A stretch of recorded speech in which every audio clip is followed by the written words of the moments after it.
Luke chapter 19.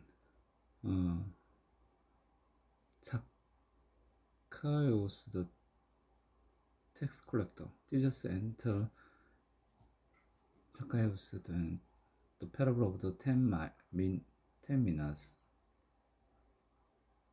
Jesus comes to Jerusalem as king. Jesus at the temple. Verse 48.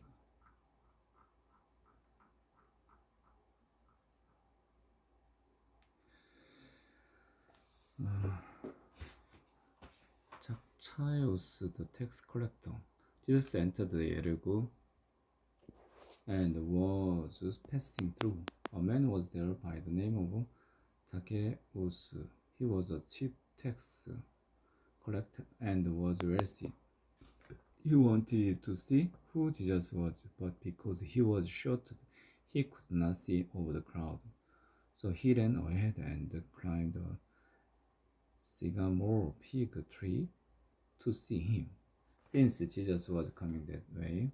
When Jesus reached the spot, he looked up and said to him, Zacchaeus, come down immediately. I must stay in your house today. So he came down at once and welcomed him gladly. All the people saw this and began to mutter, he has gone to be the guest of a sinner. But Zacchaeus stood up and said to the Lord, Look, Lord, here and now I give half of my possessions to the poor, and if I have cheated anybody out of anything, I'll pay back 4 times the amount. Jesus said to him, Today salvation has come to this house, because this man too is a son of Abraham, for the Son of Man came to seek and to save the lost. The parable of the 10 minas. While they were listening to this, he went on to tell them a parable, because he was near Jerusalem, and the people thought that the kingdom of God was going to appear at once. He said, A man of noble birth went to a distant country to have himself appointed king and then to return. So he called 10 of his servants and gave them 10 minas. Put his money to work, he said, until I come back. But his subjects hated him and sent a delegation after him to say, We don't want this man to be our king. He was made king, however, and returned home. Then he sent for the servants to whom he had given the money, in order to find out what they had gained with it. The first one came and said, Sir, your mina has earned 10 more. Well done, my good servant. His master replied, Because you have been trustworthy in a very small matter, take charge of 10 cities. The second came and said, Sir, your mina has earned 5 more. His master answered, You take charge of 5 cities. Then another servant came and said, Sir, here is your mina. I have kept it laid away in a piece of cloth.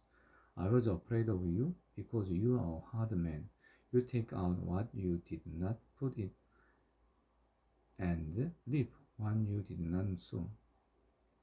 His master replied, I'll judge you by your own words. You wicked servant, you knew, did you, that I am a hard man, taking out what I did not put in, and leaving what I did not sow. Why then didn't you put my money on deposit, so that when I came back I could have collected it with interest? Then he said to those standing by, Take his mina away from him and give it to the one who has 10 minas. So they said, He already has 10. He replied, I tell you then, to everyone who has, more will be given, but as for the one who has nothing, even what they have will be taken away. But those enemies of mine who did not want me to be king over them, bring them here and kill them in front of me. Jesus comes to Jerusalem as king. After Jesus had said this, he went on ahead, going up to Jerusalem.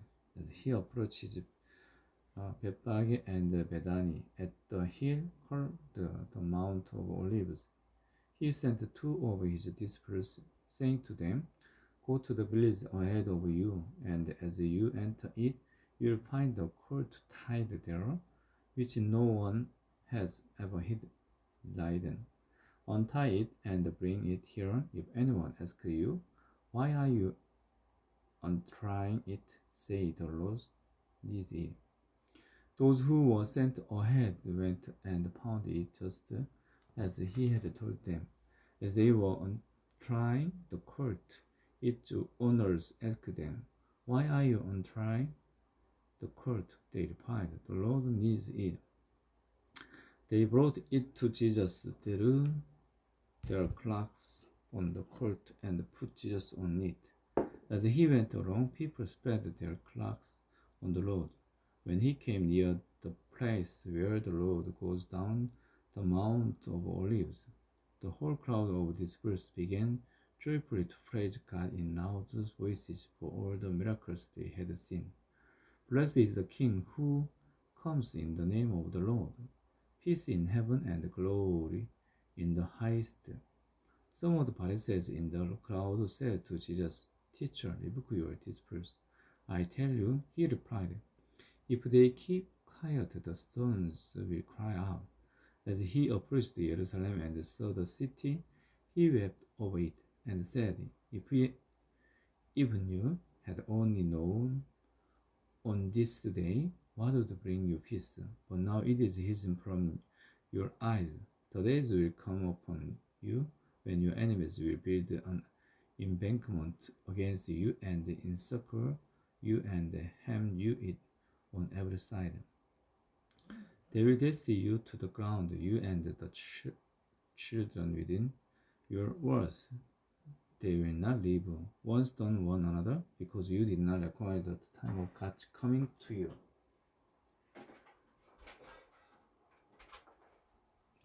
Jesus at the temple. When Jesus entered the temple court, he began to drive out those who were selling. "It is written," he said to them, "My house will be a house of prayer, but you have made it a den of robbers." Every day he was teaching at the temple, but the chief priests, the teachers of the law, and the leaders among the people were trying to kill him. Yet they could not find any way to do it, because all the people hung on his word.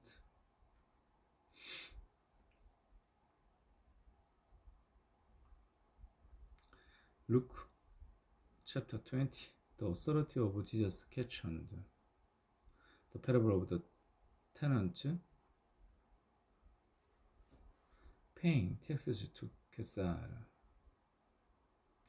The resurrection and the marriage. Whose son is the Messiah? Warning against the teachers of the law. Verse 47.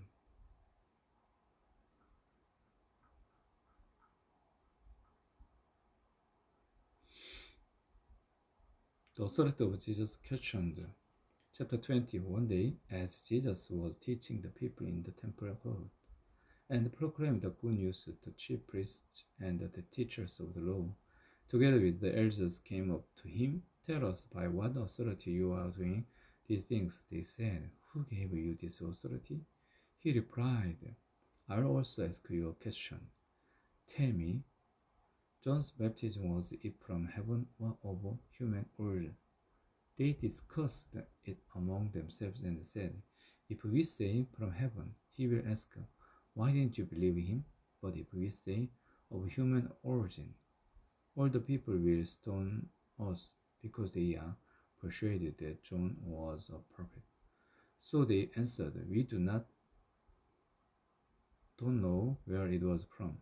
Jesus said, "Neither will I tell you by what authority I am doing these things." The parable of the tenants.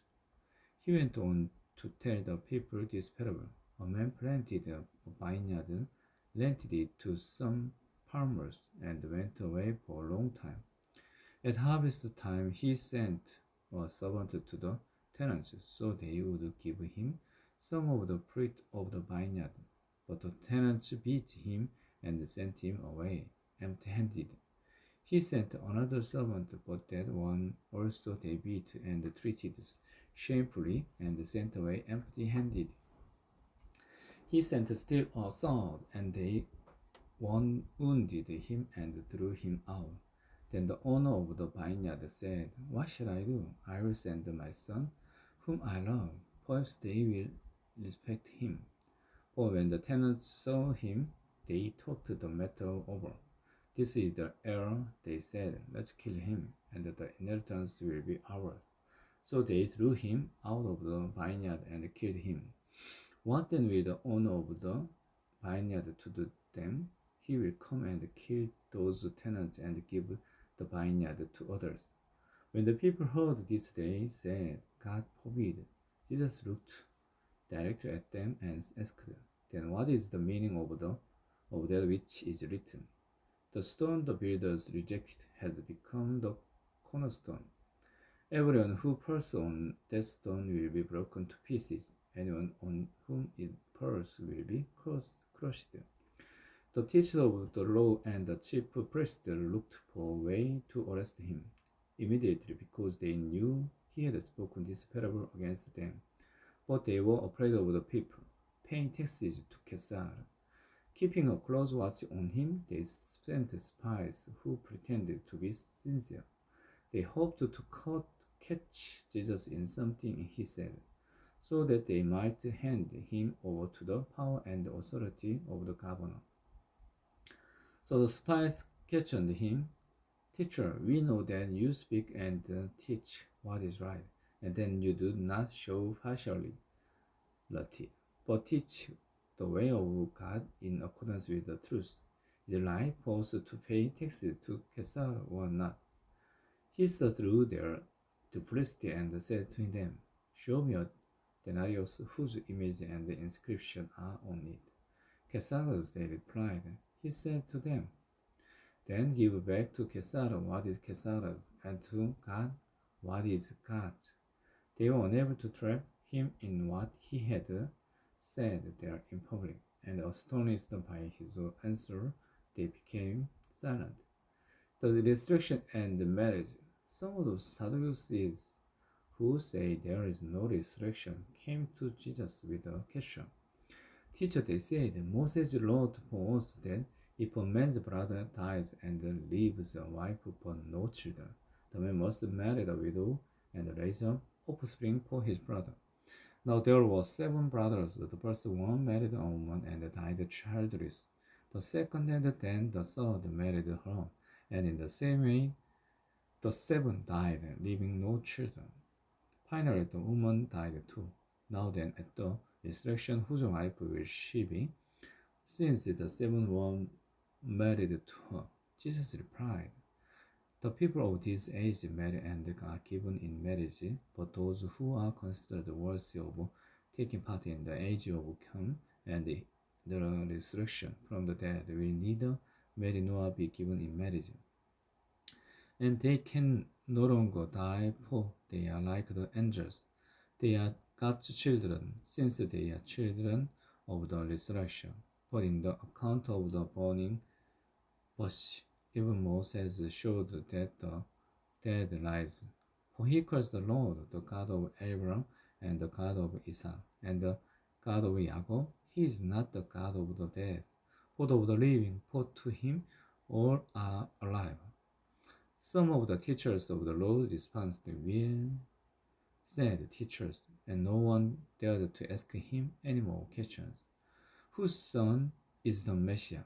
Then Jesus said to them, "Why is it said that the Messiah is the son of David?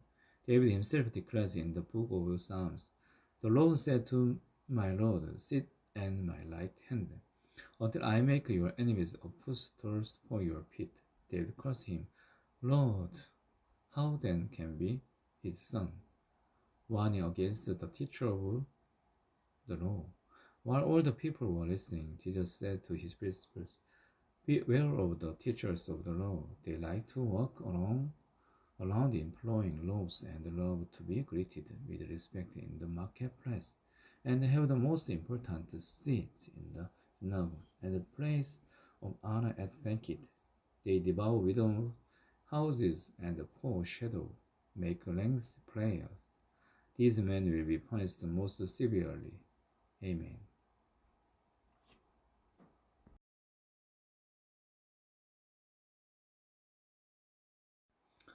Chapter 21. The widow's offering, the destruction of the temple and the signs of the end times. Chapter verses 38.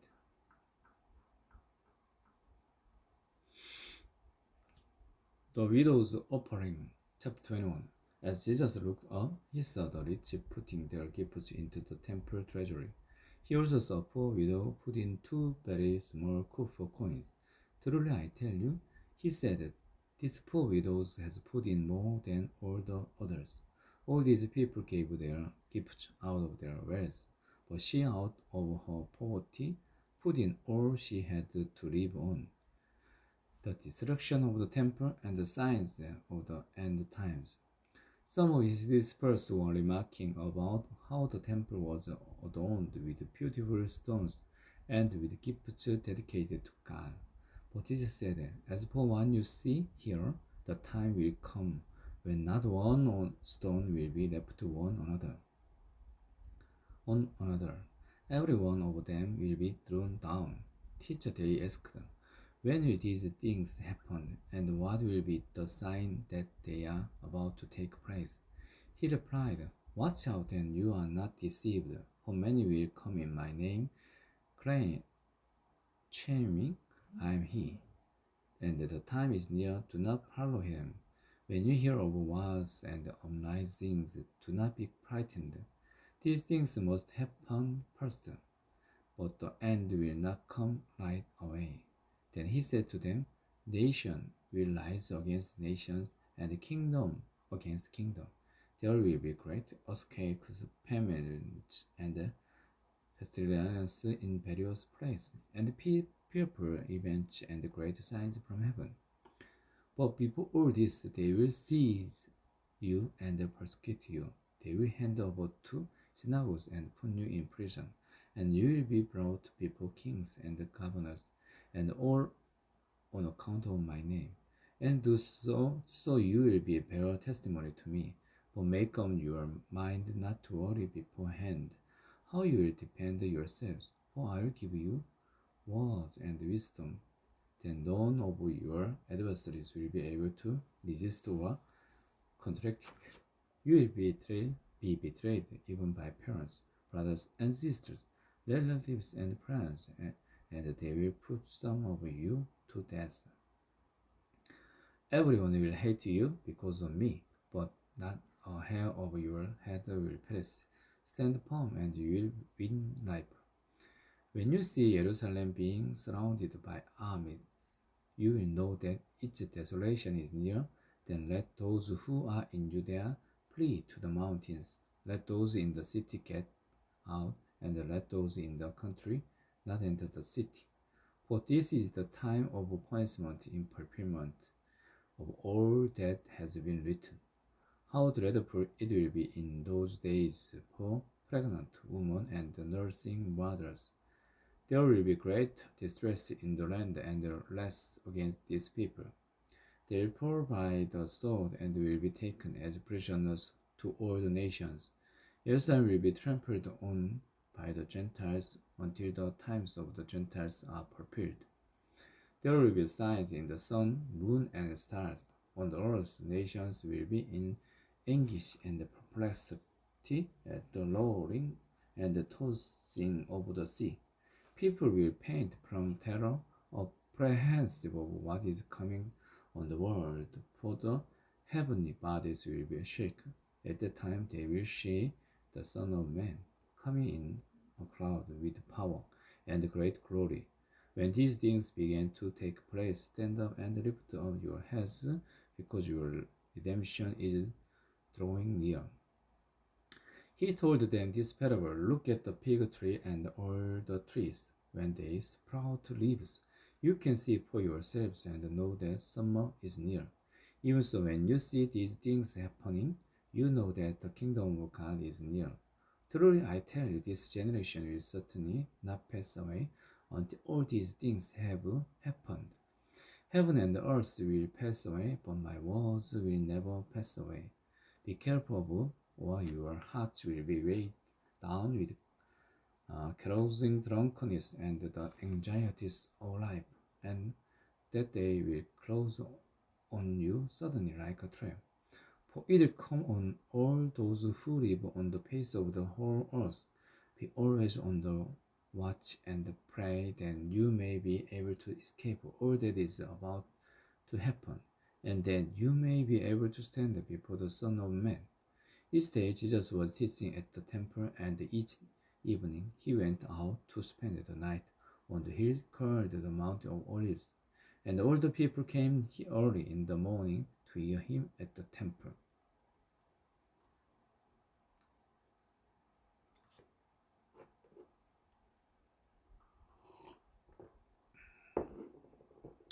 Luke chapter 22. Judas agrees to betray Jesus. The Last Supper. Jesus prays on the mountain of Olives. Jesus arrested. Peter disowns Jesus. The gods mock Jesus. Jesus before Pilate and Herod. Verse 71. Judas agrees to betray Jesus, chapter 22. Now the festival of unleavened bread, called the Passover, was approaching, and the chief priests and the teachers of the law were looking for some way to get rid of Jesus. For they were afraid of the people. Then Satan entered Judas, called Iscariot, one of the 12.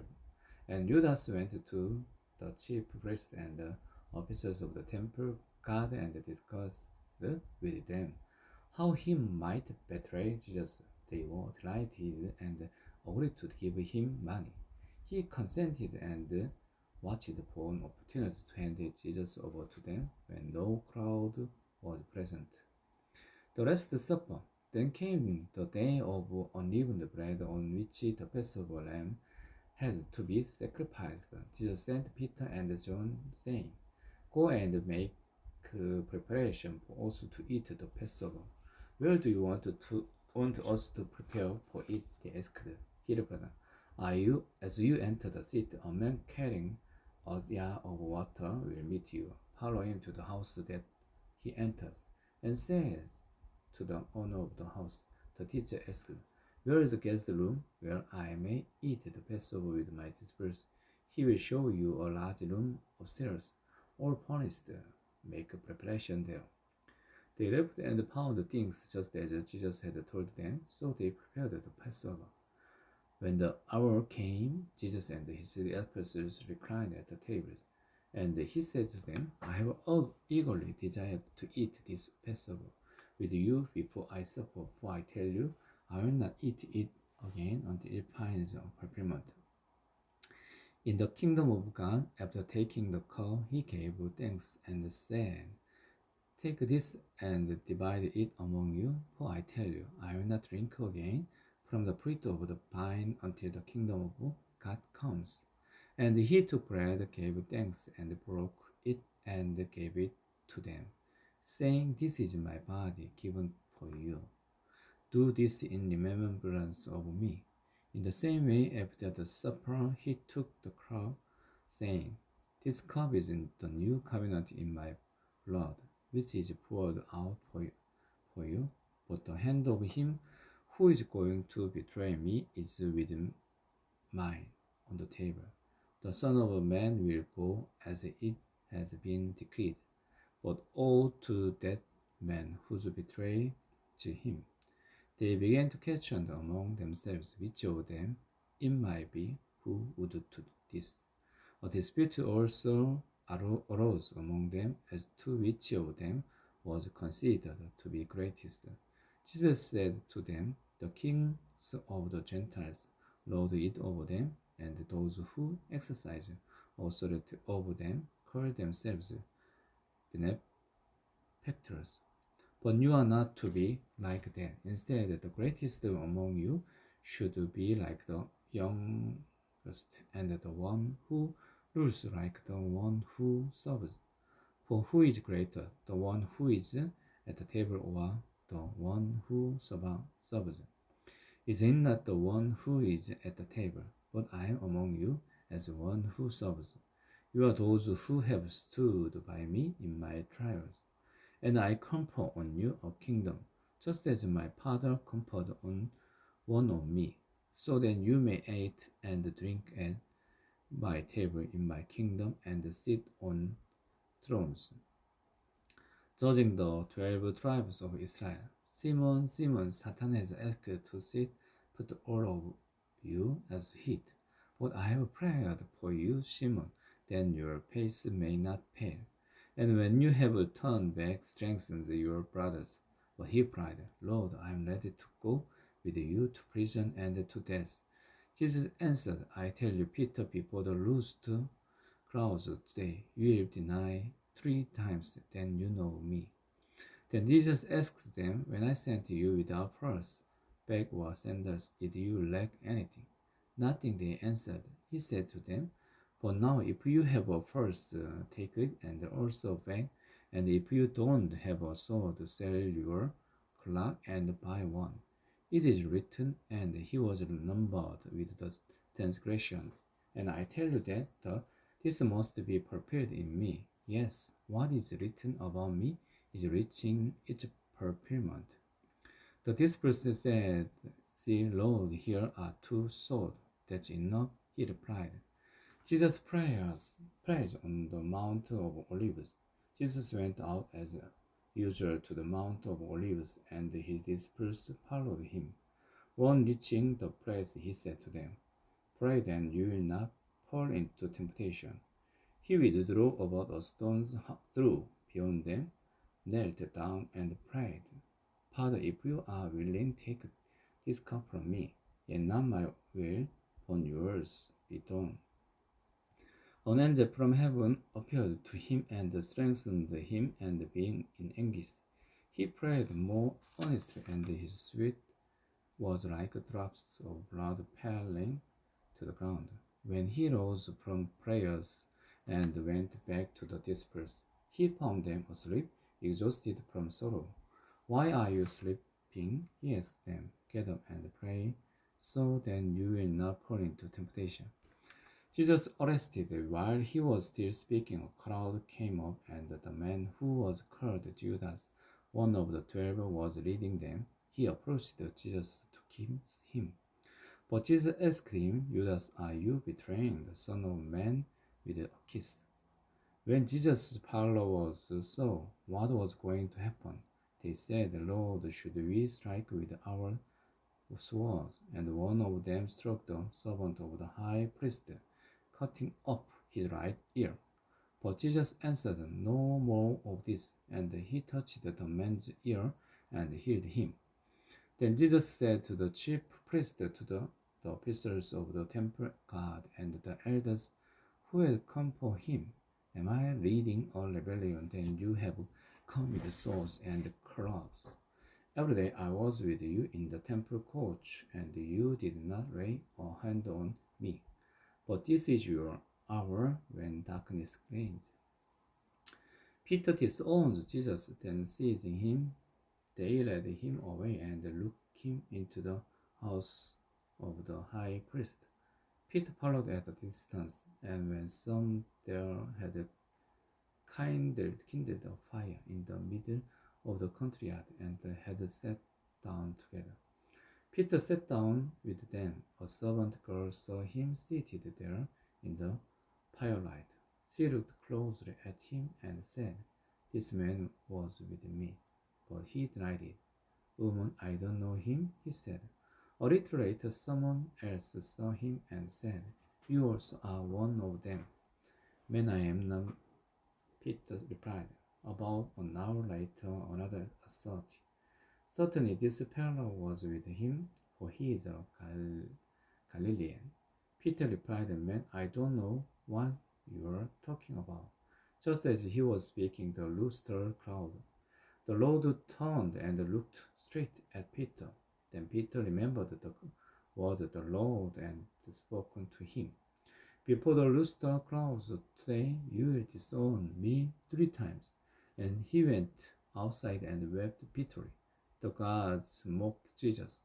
The men who were guarding Jesus began mocking and beating him. They blindfolded and demanded, Prophecy, who hint you? And they said many other insulting things to him. Jesus before Pilate and Herod. At daybreak, the council of the elders of the people, both the chief priests and the teachers of the law, met together, and Jesus was led before them. If you are the Messiah, they said, tell us.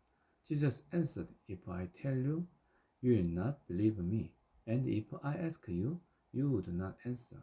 But from now on, the Son of Man will be seated at the high right hand of the mighty God.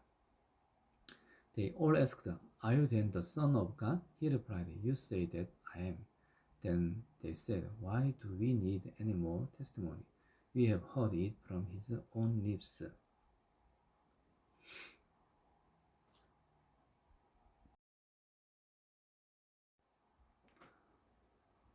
Luke chapter 23. The crucifixions of Jesus, the death of Jesus, the burial of Jesus. 2 verse 56.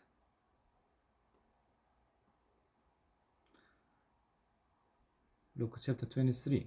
Then the whole assembly rose and led him up to Pilate, and they began to accuse him, saying, We have found this man supporting our nation. He opposes payment of taxes to Caesar and claims to be Messiah or king. So Pilate asked Jesus, Are you the king of the Jews? You have said so. That is Jesus replied. Then Pilate announced to the chief priests and the crowd, I find no base for charge against this man. But they insist he stirs up the people all over Judea by his teaching. He started in Galilee and has come all the way here. On hearing this, Pilate asked if the man was a Galilean. When he learned that Jesus was under Herod's jurisdiction, he sent him to Herod, who was also in Jerusalem at that time. When Herod saw Jesus, he was greatly pleased, because for a long time he had been wanting to see him. From what he had heard about him, he hoped to see him perform a sign of some sort. He plied him with many questions, but Jesus gave him no answer. The chief priests and the teachers of the law were standing there, vehemently accusing him. Then Herod and his soldiers ridiculed and mocked him. Dressing him in an elegant robe, they sent him back to Pilate. That day Herod and Pilate became friends. Before this they had been enemies. Pilate called together the chief priests, the rulers, and the people, and said to them, You brought me this man as one who was inciting the people to rebellion. I have examined him in your presence and have found no basis for your charges against him. Neither has Herod, for he sent him back to us. As you can see, he has done nothing to deserve death. Therefore, I will punish him and then release him. But the whole crowd shouted, Away with this man! Release Barabbas to us! Barabbas had been thrown into prison for an insurrection in the city, and for murder. Wanting to release Jesus, Pilate appealed to them again, but they kept shouting, Crucify him, crucify him. For the third time he spoke to them, Why, what crime has this man committed? I have found in him no grounds for the death penalty. Therefore I will have him punished and then release him. But with loud shouts they insistently demanded that he be crucified, and their shouts prevailed. So Pilate decided to grant their demand. He released the man who had been thrown into prison for insurrection and murder, the one they asked for, and surrendered Jesus to their will.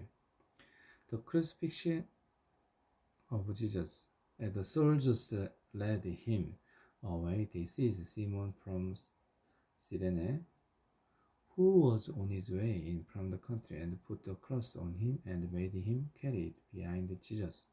A large number of people followed him, including women who mourned and wailed for him. Jesus turned and said to them, "Daughters of Jerusalem, do not weep for me. Weep for yourselves and for your children.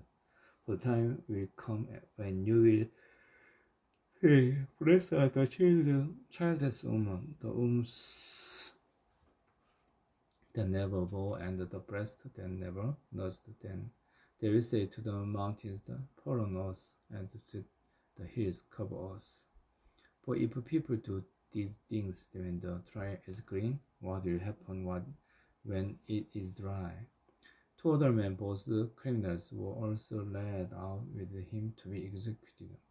When they came to the place called the Skull, they crucified him there, along with the criminals, one on his right, the other on his left. Jesus said, "Father, forgive them, for they do not know what they are doing." And they divided up his clothes by casting lots. The people stood watching, and the rulers even sneered at him. They said, "He saved others, let him save himself if he is God's Messiah, the chosen one." The soldiers also came up and mocked him. They offered him wine vinegar and said, "If you are the king of the Jews, save yourself." There was a written notice above him, which read, "This is the king of the Jews." One of the criminals who hung there hurled insult at him. "Aren't you the Messiah? Save yourself and us." But the other criminals rebuked him. "Don't you fear God," he said, "since you are under the same sentence. We are punished justly, for we are getting what our deeds deserves, but this man has done nothing wrong." Then he said, "Jesus, remember me when you come into your kingdom." Jesus answered him, "Truly I tell you, today you will be with me in paradise." The death of Jesus. It was now about noon, and the darkness came over the whole land until 3 in the afternoon. For the sun stopped shining, as the curtain of the temple was torn in two. Jesus cried out with a loud voice, "Father, into your hands I commit my spirit." When he had said this, he breathed his last. The centurion, seeing what had happened, praised God and said, "Surely this was a righteous man." When all the people who had gathered to witness this sight saw what took place, they beat their breasts and went away. But all those who knew him, including the woman who had followed him from Galilee, stood at a distance watching these things. The burial of Jesus. Now there was a man named Joseph, a member of the council, a good and upright man, who had not consented to their decision and action. He came from the Judea town of Arimathea, and he himself was waiting for the kingdom of heaven. Going to Pilate, he asked for Jesus' body. Then he took it down, wrapped it in linen cloth, and placed it in a tomb cut in the rock, one in which no one had yet been laid. It was preparation day, and the Sabbath was about to begin. The woman who had come with Jesus from Galilee followed Joseph and saw the tomb and how his body was laid in it. Then they went home and prepared spices and perfume, but they rested on the Sabbath in obedience to the commandments.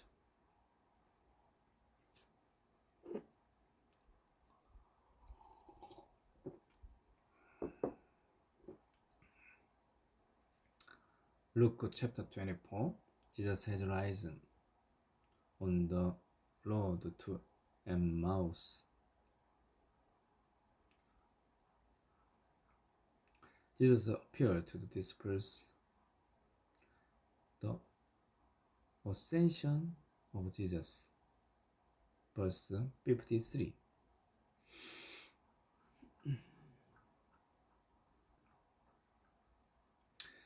Jesus has risen, chapter 24. On the first day of the week, very early in the morning, the woman took the spices they had prepared and went to the tomb. They found the stone rolled away from the tomb, but when they entered, they did not find the body of the Lord Jesus. While they were wondering about this, suddenly two men in clothes that gleamed like lightning stood beside them. In their fright, the woman bowed down with their face to the ground. But the man said to them, "Why do you look for the living among the dead? He is not here. He has risen. Remember how he told you while he was still with you in Galilee. The Son of Man must be delivered over to the hands of sinners, be crucified, and on the third day be raised again." Then they remembered his words. When they came back from the tomb, they told all these things to the 11 and to all the others. It was Mary Magdalene, Joanna, Mary, the mother of James, and the others with them who told this to the apostles. But they did not believe the woman, because their words seemed to them like nonsense. Peter, however, got up and ran to them. Bending over, he saw the strips of linen lying by themselves, and he went away, wondering to himself what had happened. On the road to Emmaus, now that same day, two of them were going to a village called Emmaus, about 7 miles from Jerusalem. They were talking with each other about everything that had happened. As they talked and discussed these things with each other, Jesus himself came up and walked along with them, but they were kept from recognizing him. He asked them, "What are you discussing together as you walking along?" They stood still, their faces downcast. One of them, named Cleopas, asked him, "Are you the only one visiting Jerusalem who does not know the things that have happened there in the days?" "What things?" he asked. "About Jesus of Nazareth," they replied. "He was a prophet, powerful in all words, and did before God and all the people. The chief priests and our rulers handed him over to be sentenced to death, and they crucified him. But we had hoped that he was the one who was going to redeem Israel. And what is more, it is the third day since all this took place. In addition, some of our women amazed us. They went to the tomb early this morning, but didn't find his body. They came and told us that they had seen a vision of angels who said he was alive. Then some of our companions went to the tomb and found it just as the woman had said, but they did not see Jesus. He said to them, "How foolish you are, and how slow to believe all that the prophets have spoken. That the Messiah have to suffer these things and then enter his glory." And beginning with Moses and all the prophets, he explained to them what was said in all the scriptures concerning himself. As they approached the village to which they were going, Jesus continued on as if he were going farther. But they urged him strongly, "Stay with us, for it is nearly evening. The day is almost over." So he went in to stay with them. When he was at the table with them, he took bread, gave thanks, broke it, and began to give it to them. Then their eyes were opened and they recognized him, and he disappeared from their sight. Then asked each other, "Were not our hearts burning within us while he talked with us on the road and opened the scripture to us?" They got up and returned at once to Jerusalem. There they found the 11 and those with them assembled together, and saying, "It is true, the Lord has risen and he appeared to Simon." Then the two told what had happened on the way, and how Jesus was recognized by them when he broke the bread. Jesus appears to the disciples. While they were still talking about this, Jesus himself stood among them, and said to them, "Peace be with you." They were startled and frightened, thinking they saw a ghost. He said to them, "Why are you troubled? And why do you doubts rise in your mind? Look at my hands and my feet. It is I myself. Touch me and see. A ghost does not have flesh and bones, as you see I have." When he had said this, he showed them his hands and feet. And while they still did not believe it because of joy and amazement, he asked them, "Do you have anything here to eat?" They gave him a piece of broiled fish, and he took it and ate it their presence. He said to them, "This is what I told you while I was still with you. Everything, everything must be fulfilled that is written about me in the law of Moses, the prophet, and the Psalms." Then he opened their minds so they could understand the scripture. He told them, "This is what is written. The Messiah will suffer and rise from the dead on the third day, and repentance for the forgiveness of sins will be preached in his name of all nations. Beginning at Jerusalem, you are witness of these things. I am going to send you what my Father has promised, but stay in the city until you have been clothed with power from on high." The ascensions of Jesus, when he had led them out to the vicinity of Bethany, he lifted up his hands and blessed them. While he was blessing them, he left them and was taken up into heaven. Then they worshipped him and returned to Jerusalem with great joy, and they stayed continually at the temple, praising God. Amen.